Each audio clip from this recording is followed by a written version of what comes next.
नमस्कार मैत्रिणींनो, मी तुम्हाला आता ढोकळ्याची रेसिपी दाखवणार आहे। त्याकरता मी तांदूळ 3 ग्लास तांदूळ आणि त्यामध्ये 1 ग्लास चण्याची डाळ या प्रमाणात हे भिजत घातलेलं आहे। 5 ते 6 तास भिजल्यानंतर आपण याला मिक्सरमध्ये छान बारीक करून घेऊयात। तुम्ही बघू शकता किती छान हे भिजलेलं आहे। यामध्ये मी थोडीशी उडदाची डाळ टाकलेली आहे, अर्धा वाटी।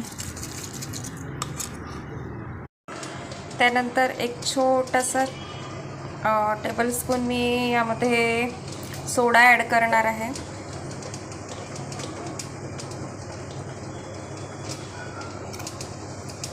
आणि त्या सोड्यावर थोडंसं आपल्याला पाणी घालायचं ॲक्टिवेट करण्यासाठी।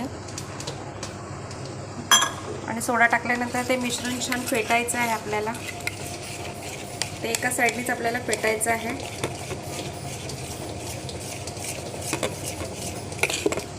तुम्ही बघू, इथे पातेल्यामध्ये मी थोडंसं हे मिश्रण घेतलेलं आहे ढोकळ्याचं, आणि त्यामध्ये मी ॲड करणार आहे आता थोडंसं मीठ चवीनुसार।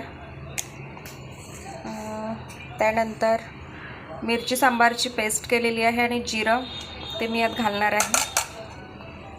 ते आपल्या आवडीनुसार तुम्ही घालू शकता। तुम्हाला तिखट जर आवडत असेल जास्ती तर तुम्ही जास्ती तेज टाकू शकता। त्यानंतर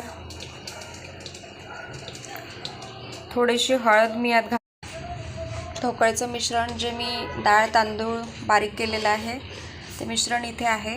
आता मी ढोकळे तयार करणार आहे। आणि त्यासाठी गॅसवर मी एक मोठं पातेलं ठेवलेलं आहे, त्यामध्ये पाणी घातलेलं आहे आणि त्यावर एक ताट ठेवलेलं आहे। आणि मी गॅस ऑन करणार आहे।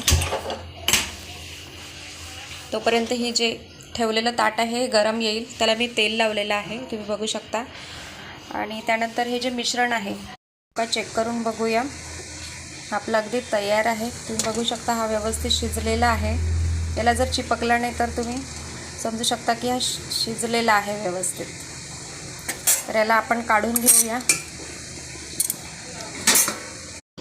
आपला ढोकळा रेडी आहे, तुम्ही बघू शकता। यावर मी तडका घातलेला आहे आणि कोथिंबीर बारीक चिरलेली। आणि याला आता आपण कट करून घेऊया।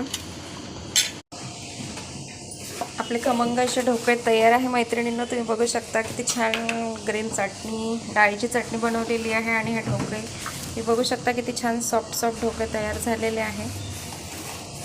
खूप छान मस्त अशी आपली ढोकळ्याची रेसिपी तुम्हाला आवडली तर नक्कीच लाईक आणि सबस्क्राईब करा। थँक्यू मैत्रिणींनो।